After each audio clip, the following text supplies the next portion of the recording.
Welcome, ladies and gentlemen, to this, your Libra April 2024 reading and forecast. Hi, I'm Nigel St. James, clairvoyant. Well, this is an interesting deck that I have for you this month. It's called the heightened deck.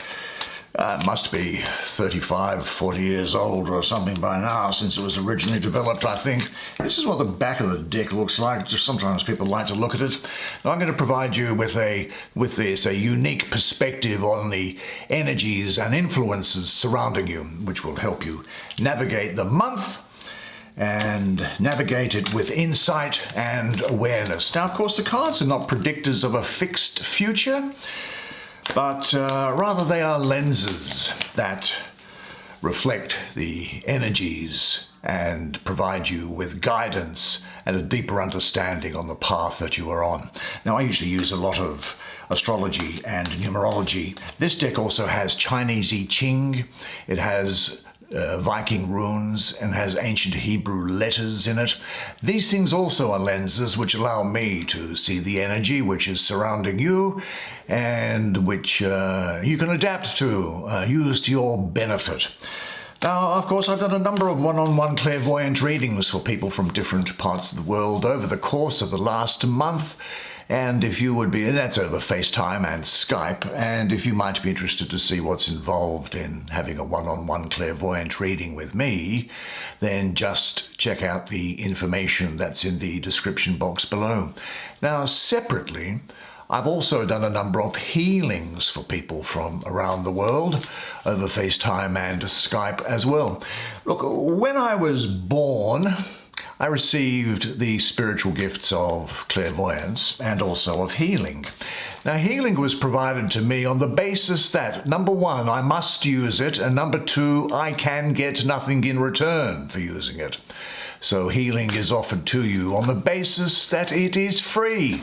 There's no obligation, there's no catch. You won't be talked into having a reading with me. You won't be sold or recommended anything from me or from anybody else.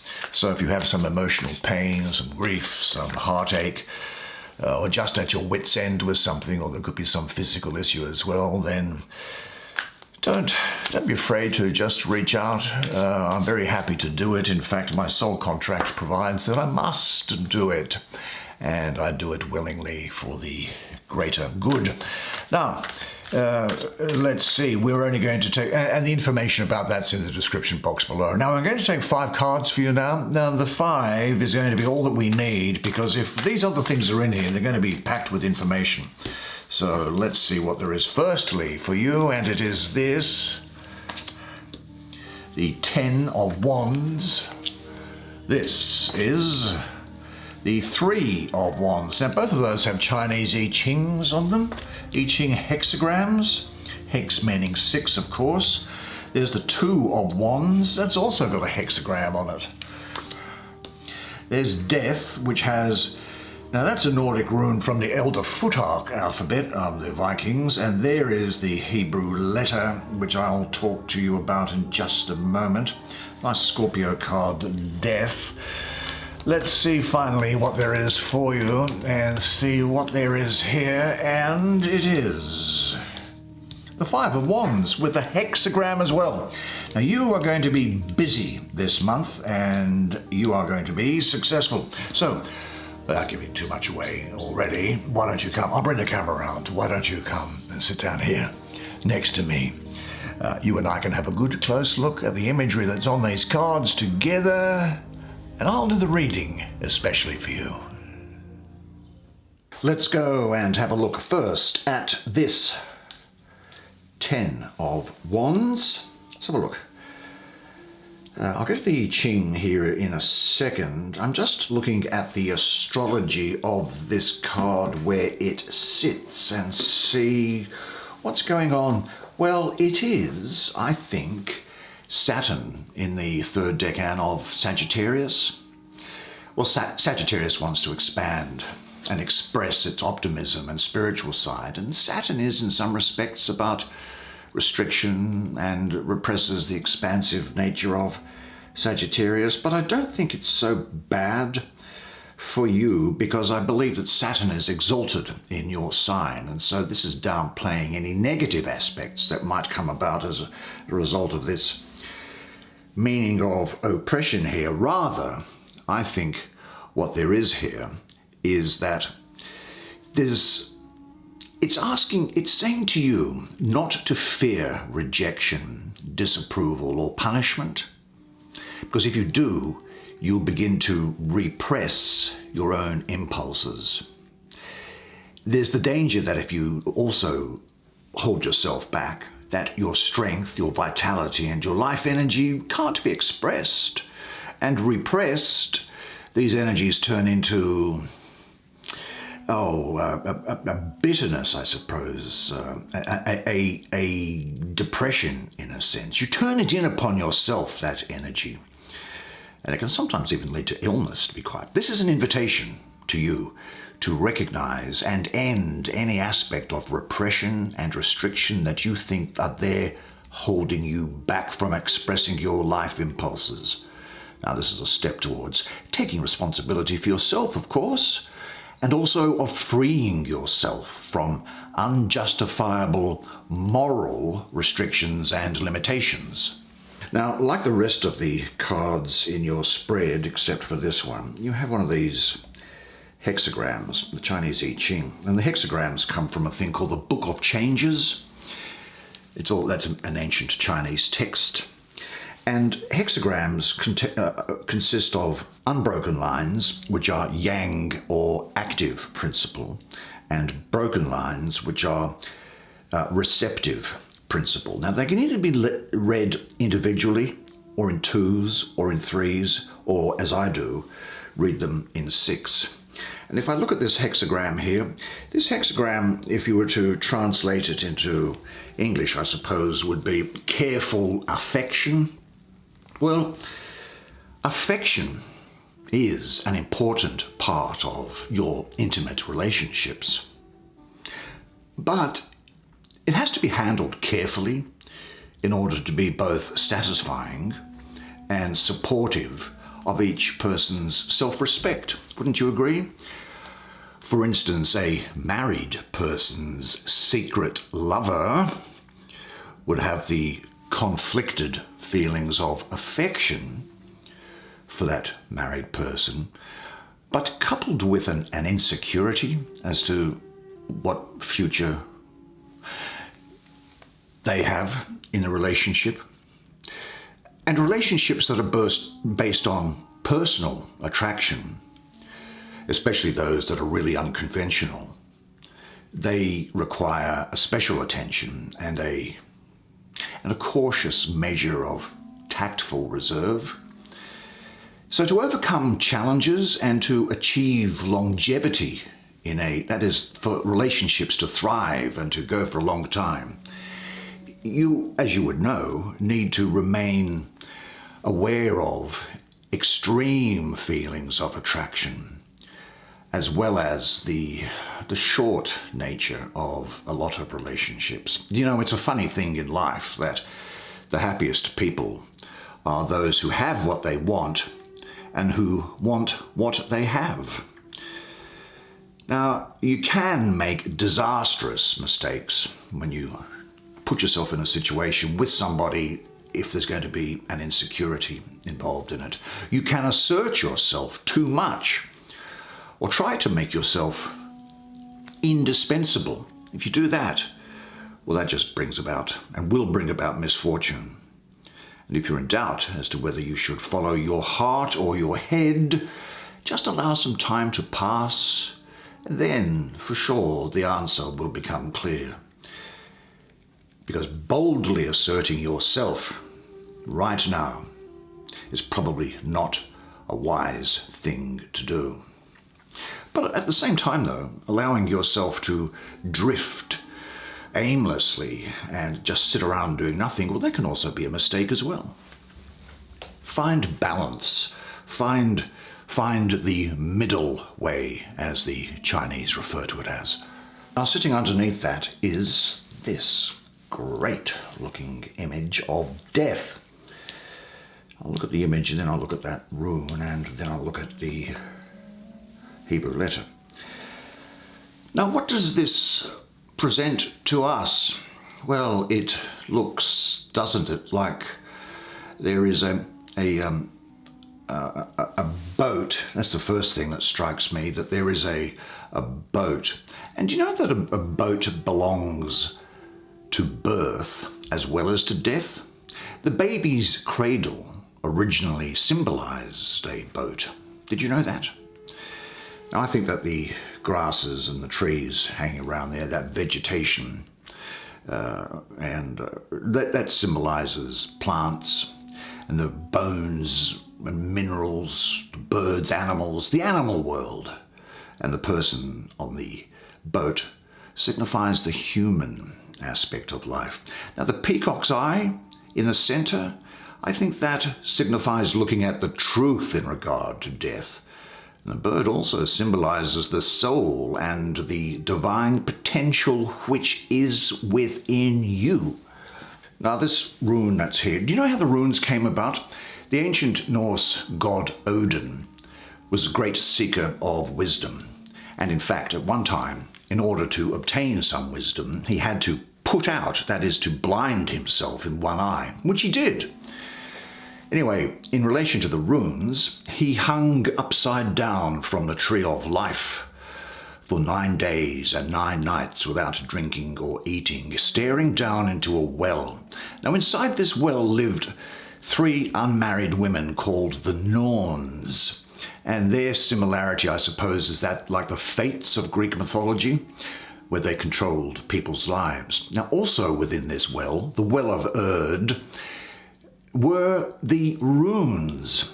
And Odin stared down into this water, and then ultimately on the 9th day, they floated slowly to the surface and imparted to Odin their meanings, the sacred meanings and magic that they brought.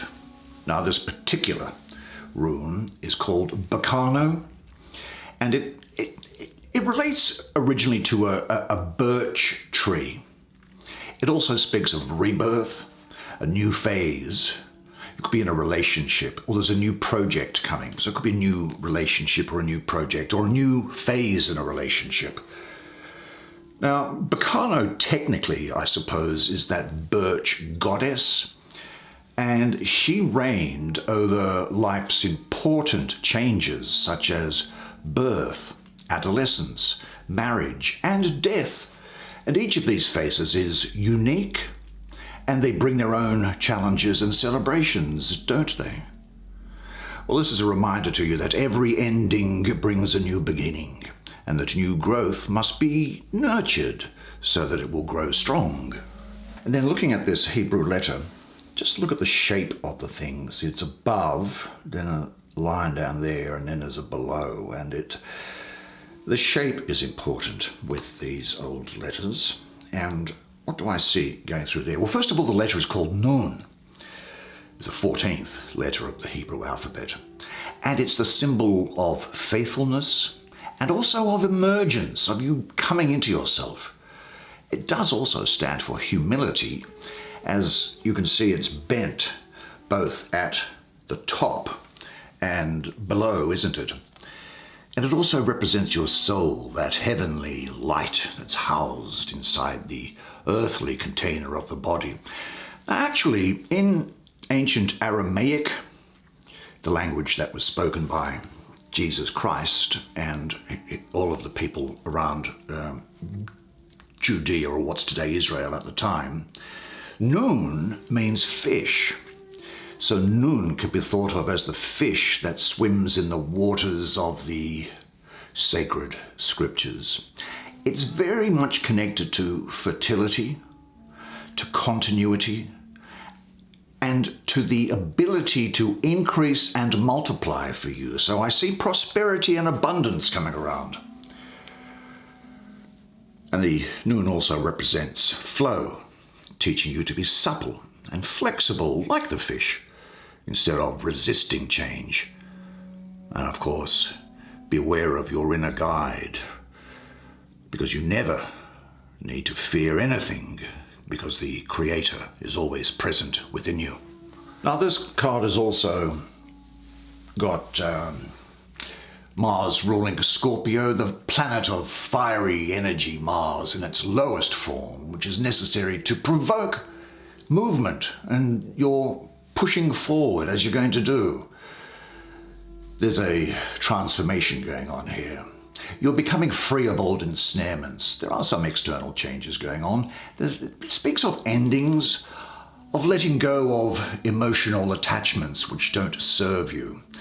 There is in some respect the end of an era. Old relationships are demanding to be disintegrated. This can be bound up with painful experiences. However, because you've drawn this card in this position, it indicates your readiness to do that. The act of letting go, difficult as it may be, is actually going to free you. Death is also your protection against stagnation. And the old needs to give way for the new in order that the sun can shine on them. It's also about you facing your fears and breaking limits, which you're going to do. And you understand that you need to grow in order to learn life's lessons. Because in order to grow and abandon the old, death really is your protection here. But it asks you to face your darkest fears, but recall that the darkest hour is just before the dawn. Now let's have a look at these remaining Wands cards. Here's the two. This is talking about, this looks like some ruined old church, I guess, with a staircase going up, which refers to spiritual ascent. And these two crossed spears refer to power and also to peace itself. Now, the astrology is great for you because this is Mars again, this time in its own sign of Aries, the first decan of Aries. And so it says that you are going to be imbued with something of a warlike energy, I would say, become a dynamic pioneer, and you'll be getting on top of or mastering a situation. You may even have the desire to dominate somebody else. Certainly you're not going to be satisfied with your lot, and you'll be focusing your intent. The planet of Mars, which brings dynamic active powers, is in its own sign of Aries. And so the drive forward now is going to take you into new directions. There's a command here, I guess, a command of yourself. And this demands that your energies are focused and concentrated, and to provide the courage necessary to embark upon new paths. Now, whatever changes may occur along the way, you are not going to be thrown off balance. There is a lot of pent-up energy here now building up, which I think finds its expression over here and here. But let's look at this I Ching. Now, I told you how they work, didn't I? And this I Ching means what? It means the containment of potential. Well, this speaks of the control of great power, a power that increases as it is wisely tended. Now, like a river that has been dammed, or a pot of boiling water with the lid clamped on, then holding and containing power can produce enormous potential. That's what's building up in you, which is going to find its expression. Now, during normal times, daily rituals and habits keep life ordered and peaceful. But in times of exceptional opportunity, which I think is coming to you now, the force of a powerful personality is required. Focused attention is required to channel this potential and to achieve your great success. You now have considerable reserves of energy and support to draw upon. And so organize your best ideas and plans. Now even large and difficult things are going to be overcome and you will have success. And we have another Wands, which is the 3, and there's a hexagram on top. I think this is also a lot of Aries energy around here, actually. Actually, it's the Sun in Aries is what I'm obtaining for you. Let's have a look quickly at the picture, which is Well, I guess it's some ruined cathedral, and its windows they look like cathedral windows, don't they? They're opening up to the sky. And I think that the remains suggest people's ancient need to give structure to religious feelings. Now this hexagram here I see translates as the cauldron, and it symbolizes nourishment and renewal and rejuvenation.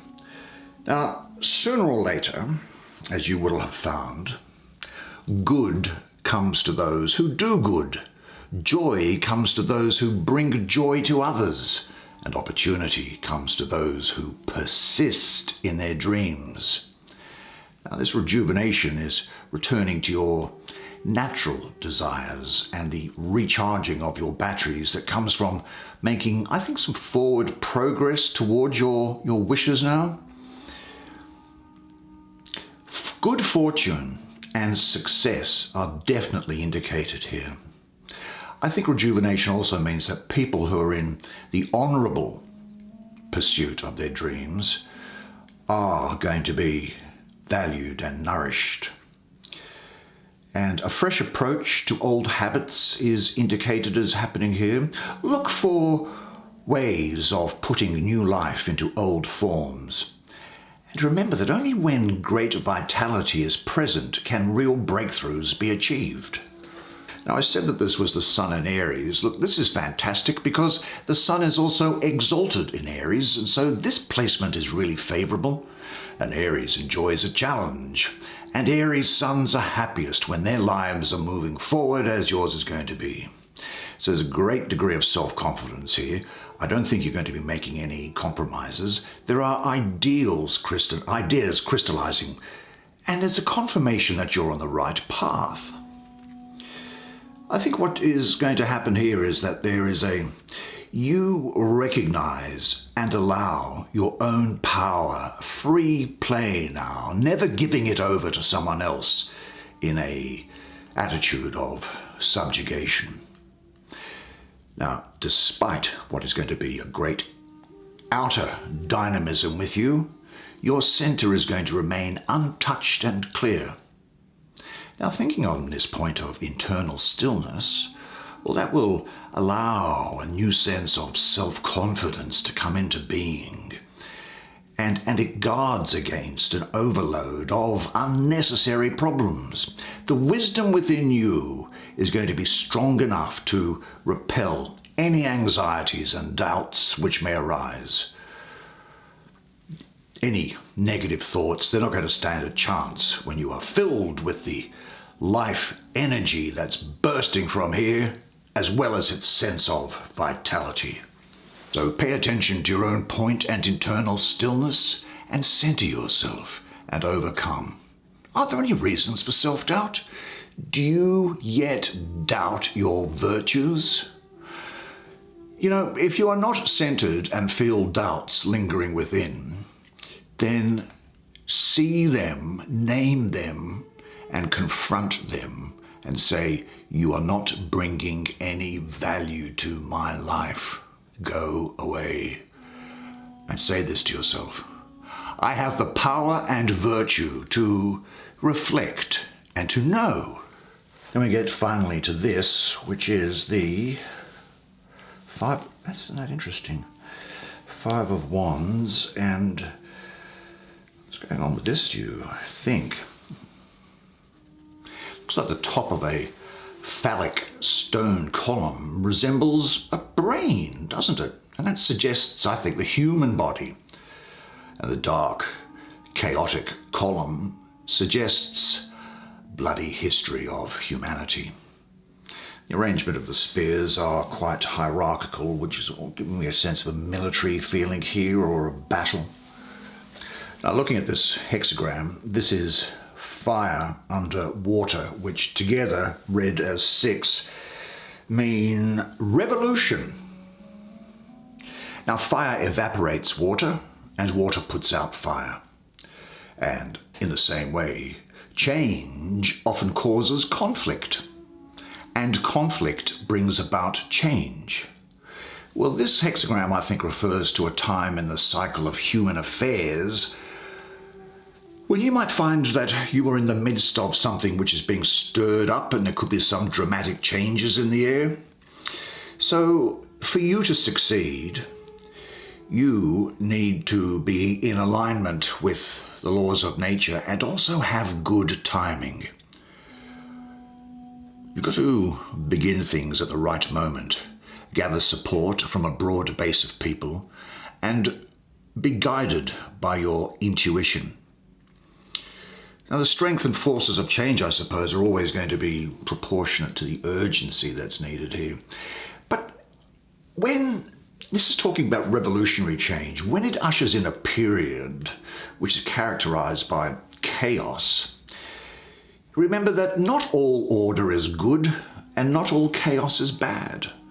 Chaos is often a very necessary part of the way things evolve. And any parent will confirm this. And this is reminding you to have the courage to radically change and renew the way you bring yourself to life. This way you can channel chaos to your cause and unleash a new power that suits your ambitions. If engaging in a negotiation, change the rules. If composing a piece of music, add the unexpected. If pursuing a lover, dare to be unconventional. Well, I think that a new season definitely awaits you now, and what a fantastic set of energy to you. And as always, you did a great job. I told you it was an interesting deck, didn't I? And I hope you enjoyed that reading as much as I did providing it to you. Now, unless I see you privately for a reading or for a healing, then of course I'll see you again next month. And until then, though, remember one thing, and it is this, that you are a legend. And I look forward to seeing you again next month. Until then, it's bye for now.